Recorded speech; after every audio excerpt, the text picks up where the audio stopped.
अशोक गहलोत जी अपने बेटे का नहीं, राजस्थान के बेटी बेटियों का सोचिए, तो मुझे लगता है कि बेहतर होगा। परंतु कांग्रेस में प्रवृत्ति ही यही है कि वो अपने बेटा और बेटी के लिए सोचते हैं। मध्य प्रदेश में भी देखिए क्या लड़ाई है। कमलनाथ कहते हैं मेरा नकुल बनेगा, दिग्विजय कहते हैं कि मेरा जयवर्धन बनेगा, यहाँ पर कहते हैं मेरा वैभव बनेगा, वहाँ पर कहते हैं मेरा सचिन बनेगा। तो ये अपने बेटों बेटियों की लड़ाई है और देश के बेटों बेटियों के लिए केवल एक आदमी सोचता है, उनका नाम है नरेंद्र मोदी। जो गहलोत जी की सरकार ने, जो यहाँ पर लोग कहते हैं गहलूट जी की सरकार ने, भ्रष्टाचार में नंबर 1, महिला उत्पीड़न में नंबर 1, तुष्टिकरण में नंबर 1, अपराध में नंबर 1 बनाकर यहाँ पर जिस प्रकार से राजस्थान को पीछे ढकेलने का काम किया है, तो यहाँ से ऐसी सरकार को उखाड़ फेंक कर जिस प्रकार से अन्य राज्यों में भारतीय जनता पार्टी ने विकास की गंगा बहाई है, वैसे ही राजस्थान में भी बहाने का हमारा संकल्प है।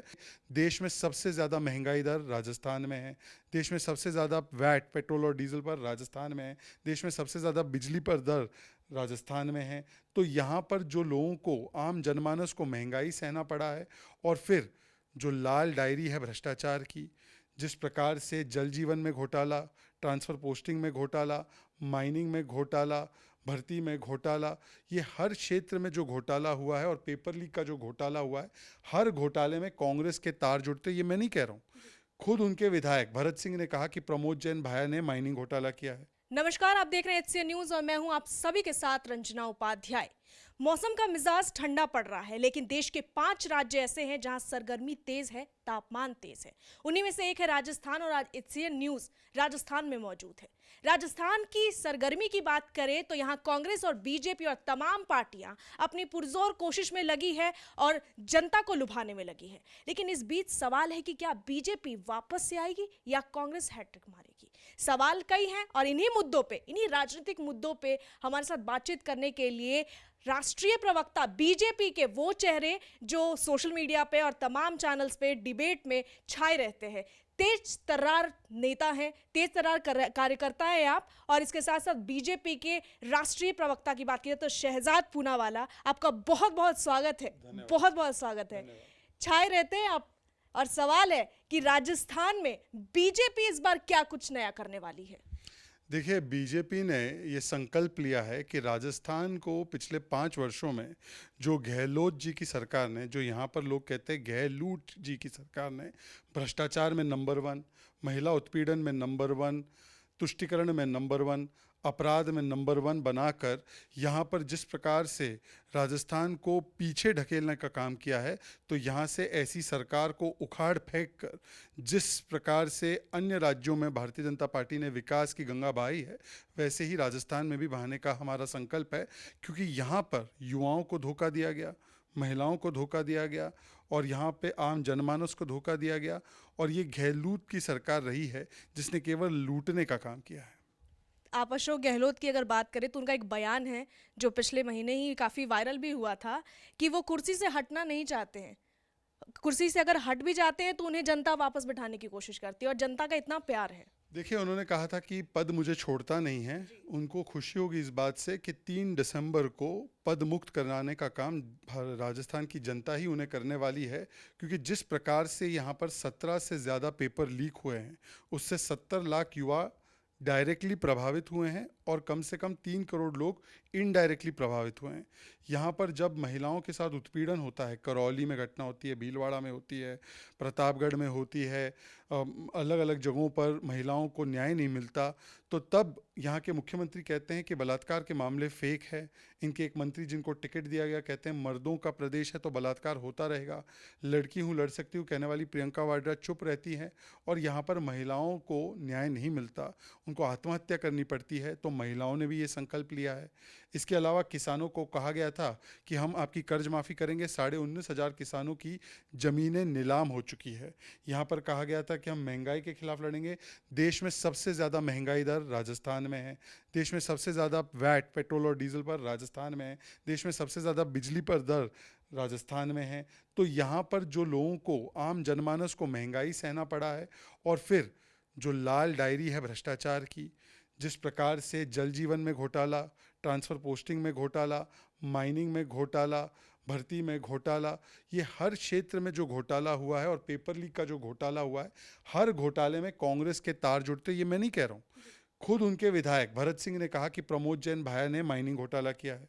खुद उनके नेता सचिन पायलट ने पदयात्रा निकाली थी पेपर लीक घोटाले को लेकर, कहा था जादूगरी से पेपर लीक होता है। खुद उनके नेता इंदिराज गुर्जर ने कहा कि पेपर लीक माफियाओं के लोगों को छोड़ दिया गया है। खुद उनके नेता जवाहरीलाल मीणा ने कहा कि टीकाराम जूली एक मंत्री है, उन्होंने जो है वो बहुत भ्रष्टाचार किया है।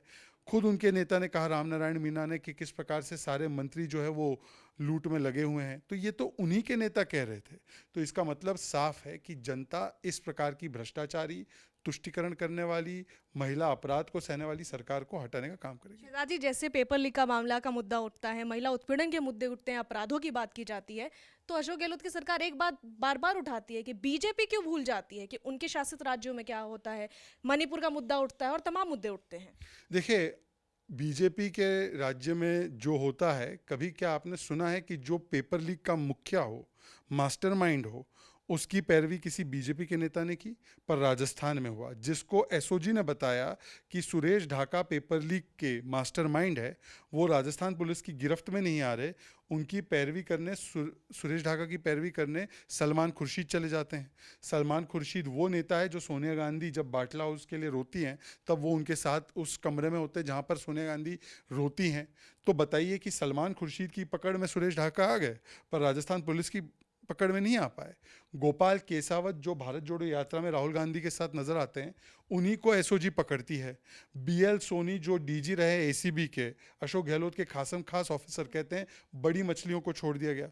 और सचिन पायलट ने कहा कि ये कैसा प्रक्रिया है यहाँ पर कि जादूगरी से पेपर लीक हो जाते हैं। आरपीएससी के सदस्य गिरफ्तार हुए। आरपीएससी के सदस्य बाबूलाल कटारा कहते हैं मैंने 2 करोड़ रुपए दिए और मैं सदस्य बना। किसको 2 करोड़ दिए? किसके दस्तखत से आरपीएससी बनते हैं? मुख्यमंत्री के दस्तखत से बनते हैं। तो ऐसा घटनाक्रम, ऐसी चीजें और किसी राज्य में नहीं हुई है, केवल राजस्थान में हुई है। और इसीलिए कांग्रेस के ही नेताओं ने इस पर कई सारे आरोप लगाए। मेरा केवल कहना इतना है कि यदि आपका कोई लिंकेज नहीं है पेपर लीक माफिया के साथ, तो बताइए ना सुरेश ढाका अभी तक क्यों पकड़ में नहीं आया? आप सचिन पायलट का जिक्र कर रहे हैं। आजकल आप देख रहे हैं कि जब से चुनाव का ऐलान हुआ है, उसके बाद से दोनों भाई भाई घूम रहे हैं, कंधे पे कंधा बिल्कुल एकदम साथ में चल रहे हैं। कहीं से भी कोई सुगबुगाहट नजर नहीं आ रही है। क्या कहेंगे? देखिए, कितना भाईचारा है और कितना बेचारा है, ये तो सचिन पायलट स्वयं अपनी स्थिति को बताएंगे। परंतु आज जब आप राजस्थान में आए और मेरा अभी इंटरव्यू कर रहे हो, तो 7 गारंटियों की यात्रा निकाल रही है कांग्रेस पार्टी। उसमें ना सचिन पायलट अशोक गहलोत जी के साथ है, ना गोविंद डोटासरा उनके साथ है। मतलब कि कांग्रेस पार्टी ही अशोक गहलोत जी की गारंटी लेने को तैयार नहीं है। कांग्रेस पार्टी क्या गारंटी देगी? जो पुरानी गारंटी दी है उसकी पहली यात्रा निकालो और बताओ कि कौन सी गारंटी पूरी की है। और जहां तक सवाल है कि यहाँ पर सब एका है, तो कांग्रेस पार्टी तो एक नहीं है, यहाँ पर 3 कांग्रेस पार्टी, आपको पता है? कैसे? एक गहलोत कांग्रेस, एक पायलट कांग्रेस और एक बिना पायलट वाली कांग्रेस, जो कभी इधर कभी उधर टक्कर मारती है। तो आप कह रहे हैं कि अंदरूनी यहाँ पे कड़वाहट है, तो मैंने- सवाल उठ रहे हैं कि बीजेपी में कड़वाहट भी है मैं कहीं आपको कहीं ना कहीं। समझाता हूं। मुझे बताइए कि क्या जब चुनाव के टिकट तय किए जा रहे हैं, खबर आती है अशोक गहलोत जी राहुल गांधी पर चीखते हैं, क्या ऐसी खबर बीजेपी से आई है क्या? फिर पता चलता है कि कई जो खास मंत्री अशोक गहलोत जी के, उनके टिकट काट दिए गए और एक मंत्री को तो आखिरकार लास्ट में जाकर शांति धारीवाल को टिकट दिया है, महेश जोशी को तो टिकट नहीं दिया, धर्मेंद्र राठौड़ को टिकट नहीं दिया। तो ऐसा कोई स्थिति हुई है। अब वो बोलते हैं कि अशोक गहलोत जी ने बहुत अच्छा काम किया है। जहां पर मध्य प्रदेश में सरकार नहीं है, वहां पर तो कमलनाथ जी का चेहरा घोषित है कांग्रेस की तरफ से कि ये मुख्यमंत्री है। जहां पर सरकार है अशोक गहलोत की, वहां पर घोषणा नहीं की है। अभी वो यहाँ कह रहे हैं कि नहीं नहीं, किसी का चेहरा नहीं घोषित करेंगे, हम लोग तो सबके साथ चलेंगे। तो भाई बताइए, आप ही को श्योरिटी नहीं है या गारंटी नहीं है कि अशोक गहलोत जी का चेहरा काम करेगा, या अशोक गहलोत जी पर आपको भरोसा नहीं है? जो 25 सितंबर को, उसके बाद शायद भरोसा कम हो चुका है। जिस प्रकार से विरोध के स्वर निकल कर आए हैं हर एक प्रत्याशी के खिलाफ, चाहे वो अर्चना शर्मा हो तो महेश शर्मा ने इस्तीफा दे दिया, चाहे वो जाहिदा खान मंत्री के खिलाफ प्रदर्शन हो, चाहे वो खिलाड़ी लाल बैरवा एससी कम्युनिटी के नेता है जिन्होंने त्यागपत्र दे दिया राजस्थान शेड्यूल कास्ट कमीशन से, कहा कि दलितों के साथ अत्याचार हो रहा है, चाहे वो अनेकों कांग्रेस के नेता हो जिन्होंने पार्टी छोड़ दी, या चाहे वो अलग अलग जगहों पर जो प्रदर्शन चले हैं हर प्रत्याशी के खिलाफ, ममता भूपेश से लेकर बाकी लोगों के खिलाफ। तो ये दिखाता है कि मध्य प्रदेश में कपड़ा फाड़ की बातें स्टेट से हो रही थी, राजस्थान में तो कपड़ा फट चुका है। कपड़ा कपड़ा फट चुका है राजस्थान में कांग्रेस पार्टी का, इसीलिए आज वो चेहरा घोषित करने की भी स्थिति में नहीं है। जबकि भारतीय जनता पार्टी का देखिए आप, हमने कहा कि पांचों राज्यों में हम सामूहिक नेतृत्व में लड़ेंगे। ऐसा नहीं है कि तेलंगाना में चेहरा दे दिया और राजस्थान में नहीं दिया। ये हमारी स्ट्रैटेजी का हिस्सा है, ऐसा नहीं है पहली बार कर रहे हैं। असम में भी हमने ये किया था। स्ट्रेटेजी काम आएगी सर? बिल्कुल काम आएगी, असम में काम आई। असम में हमने घोषणा नहीं की थी।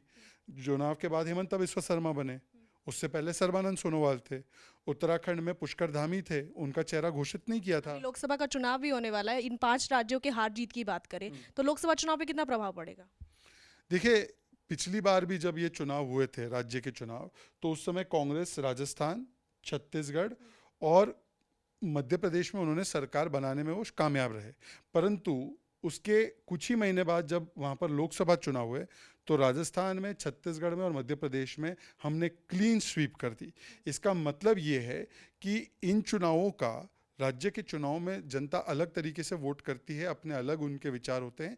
पर इस बार जनता ने तय किया है कि कांग्रेस जहाँ पर भी सरकार में है, राज्य सरकार में, वहाँ पर उनका मॉडल है लूट झूठ और फूट करो। तो इसीलिए ये लूट झूठ और फूट की सरकार को हटाने का निर्णय वहाँ पे राज्य की सरकार के लेवल पर भी लोगों ने किया है। एक जगह भूपेश जी है, जिनको लोग कहते हैं 30% कक्का अपना काम पक्का, वहाँ पे 30% की सरकार चल रही है। वहाँ पे भू पे हो चुका है, मतलब 508 करोड़ पे हो चुका है, महादेव के नाम पर भी लूटा है। और यहाँ पर अशोक गहलोत की सरकार चल रही है। तो भू पे से लेकर लूट की सरकार को हटाने का काम राज्य सरकार के द्वारा भी किया जाएगा, लोगों के द्वारा। और लोकसभा में तो खैर कांग्रेस को कोई मौका देंगे ही नहीं। लूट, भ्रष्टाचार और तमाम महिला उत्पीड़न की बात करें, इस बार राजस्थान की जनता के लिए बीजेपी के कौन से मुद्दे हैं? क्या इस बार मैनिफेस्टो में अलग होगा 2018 के बाद, अगर बात की जाए तो? देखिए, राजस्थान जो है, यहाँ पर टूरिज़्म के लिए बहुत सारा स्कोप है। परंतु क्योंकि अशोक गहलोत जी की सरकार केवल पॉलिटिकल टूरिज़्म करती रही, केवल पॉलिटिकल वेकेशन करती रही और सत्ता बचाव में उसका पूरा ध्यान रहा, इसलिए यहाँ पर दंगे होते रहे। 6 से अधिक दंगे हुए, यहाँ पर कानून व्यवस्था बिगड़ी, यहाँ पर महिला उत्पीड़न के किस्से आए, जिससे कि टूरिज़्म पर बड़ा असर पड़ा और यहाँ पर बेरोज़गारी 20% से ऊपर रही और युवाओं को सबसे बड़ा नुकसान हुआ। तो सबसे पहले यहाँ पर प्राथमिकता होगी कि टूरिज़्म सेक्टर को सुधारा जाए। दूसरी बात, क्योंकि कानून व्यवस्था पर कोई ध्यान नहीं था, सारा समय बर्बाद किया गया, सारी व्यवस्थाएं बर्बाद की गई अपने एमएलएस के पीछे पुलिस लगाने के लिए। तो यहाँ पर अपराध की ऐसी ऐसी घटनाएं हुई जिससे देखकर निवेश करने वाले लोग डर गए। आप बताइए, अगर अफगानिस्तान वाला चित्र, आईसिस की तरह गला काटने वाला चित्र अगर उदयपुर, जोधपुर, जयपुर ऐसी जगहों पर होगा, कन्हैया लाल जी की दिन दहाड़े आईसिस स्टाइल हत्या होगी, तो क्या ऐसे राज्य में क्या निवेश हो सकता है? क्या कोई भी व्यक्ति गला काट कट्टरता वाली जगह पर ऐसा निवेश करने के लिए तैयार होगा? तो इस प्रकार की तुष्टीकरण की राजनीति की वजह से जो कानून व्यवस्था में ढिलाई हुई, दंगे हुए और गला काट कट्टरता दिखी, जहाँ पर कभी आप पीएफआई का मार्च निकालने देते हैं, कभी गले कट रहे हैं, कभी आप तुष्टीकरण के लिए हमास का समर्थन करते हैं, ऐसी तुष्टीकरण की नीति को बंद किया जाएगा और कानून को अपना काम बिना भेदभाव के किया जाने दिया जाएगा, जिससे कि यहाँ पर निवेश होगा और जिससे कि राजस्थान जैसे बाकी राज्य, जो उत्तर प्रदेश जैसे राज्य प्रगति के पथ पर आए हैं, वैसे राजस्थान भी प्रगति के पथ पर। गुड गवर्नेंस कहती है गहलोत सरकार, और आप तो पूरे तुष्टीकरण भी बता दिया, आपने पूरा ब्यौरा दे दिया जनता को। देखिए, उन्होंने केवल अपने परिवार के लिए गवर्नेंस की है, तो ये परिवार के लिए उन्होंने गुड गवर्नेंस ज़रूर की है। इसी की वजह से उनके पुत्र वैभव का वैभव बढ़ा, उनकी संपन्नता बढ़ी, उनके नेताओं की, मंत्रियों की संपन्नता बढ़ी और कांग्रेस पार्टी ने इस प्रदेश को एटीएम की तरह लूटा। परंतु यहाँ पर अगर गुड गवर्नेंस है तो बताइए कि कोई ऐसा विभाग हो जहाँ पर भ्रष्टाचार ना हुआ हो। ट्रांसफ़र पोस्टिंग का तो इतना बड़ा स्कैम हुआ कि जब एजुकेशन मिनिस्टर गोविंद डोटासरा ने मुख्यमंत्री के सामने टीचर से पूछा कि क्या यहाँ पे ट्रांसफ़र पोस्टिंग में पैसे लिए जाते, तो उन्होंने सामने बोला हाँ दिए जाते। माइनिंग का ऐसा स्कैम हुआ कि कोर्ट से लेकर बाकी लोगों को इस पर टिप्पणियां करनी पड़ी। यहाँ पर पेपर लीक के विषय में तो आपको पता ही है, 18 पेपर लीक हुए, आरपीएससी के सदस्य जेल में हैं। यहाँ पर जिस प्रकार से जल जीवन में घोटाला हुआ, नल से जल भेजने का संकल्प प्रधानमंत्री मोदी का है, पर उस नल को घर तक पहुंचाने के बदले नल का पैसा यहाँ की राज्य सरकार खा गई, तो उसकी वजह से लोगों को तकलीफ झेलनी पड़ी। तो इस प्रकार का जो भ्रष्टाचार किया गया है, ये गुड गवर्नेंस नहीं, ये सिर्फ फैमिली के लिए गवर्नेंस की एक मॉडल को प्रस्तुत करने का काम अशोक गहलोत ने। ईडी की कार्रवाई पे भी सवाल उठाते हैं और कहते हैं बीजेपी के इशारों पे नाच रही है। नहीं, वो ईडी जब मनीष सिसोदिया को जेल में डालती है तब तो ताली बजाते हैं। तो मनीष सिसोदिया के मामले में चमत्कार, मेरे मामले में गुनहगार। ये कैसा आपका डबल स्टैंडर्ड है? और ईडी की कार्रवाई के बाद तो कोर्ट उस पर संज्ञान लेती है और कोर्ट उस पे लोगों को जेल में रखती है या बेल नहीं देती है। तो कोर्ट भी क्या हमारे साथ मिली हुई है? और ईडी के खिलाफ तो 14 पार्टियां गई थी ना कोर्ट में, क्या निकला उनके कोर्ट जाने से? तो कोर्ट ने कहा कि कुछ गलत नहीं कर रही है। तो मुझे लगता है कि ईडी नहीं, ये दरअसल डीडी का मामला है। डीडी का मामला मतलब कैसे आपको धोखा देना, धोखा देते हुए जिस प्रकार से अशोक गहलोत जी की सरकार ने काम किया है, तो डीडी की वजह से उनकी सरकार जा रही है, ईडी की वजह से नहीं जा रही है। आपसे आखिरी सवाल है, आप पहले कांग्रेस में थे और अशोक गहलोत से कभी आपकी मुलाकात हुई है? नहीं, अशोक गहलोत जी से सार्वजनिक कार्यक्रमों में मुलाकात हुई है और मैं तब भी अशोक गहलोत जी से कहता था, आज भी कहता हूँ कि अशोक गहलोत जी अपने बेटे का नहीं, राजस्थान के बेटी बेटियों का सोचिए, तो मुझे लगता है कि बेहतर होगा। परंतु कांग्रेस में प्रवृत्ति ही यही है कि वो अपने बेटा और बेटी के लिए सोचते हैं। मध्य प्रदेश में भी देखिए क्या लड़ाई है। कमलनाथ कहते हैं मेरा नकुल बनेगा, दिग्विजय कहते हैं कि मेरा जयवर्धन बनेगा, यहाँ पर कहते हैं मेरा वैभव बनेगा, वहाँ पर कहते हैं मेरा सचिन बनेगा। तो ये अपने बेटों बेटियों की लड़ाई है और देश के बेटों बेटियों के लिए केवल एक आदमी सोचता है, उनका नाम है नरेंद्र मोदी। नरेंद्र मोदी जी। चलिए, तो हमारे साथ शहजाद पूनावाला थे जिन्होंने खास तौर पे बताया कि राजस्थान में इस बार बीजेपी किन मुद्दों के साथ जमीन पे उतर रही है, चुनावी मैदान पे है, और तमाम सवालों के जवाब आपके सामने दिए। कमेंट बॉक्स खुला है, अपने विचार रखें, राय रखें और आप क्या सोचते हैं जरूर बताएं। वीडियो जर्नलिस्ट रितेश पाठक के साथ रंजना उपाध्याय, HCN न्यूज़, जयपुर।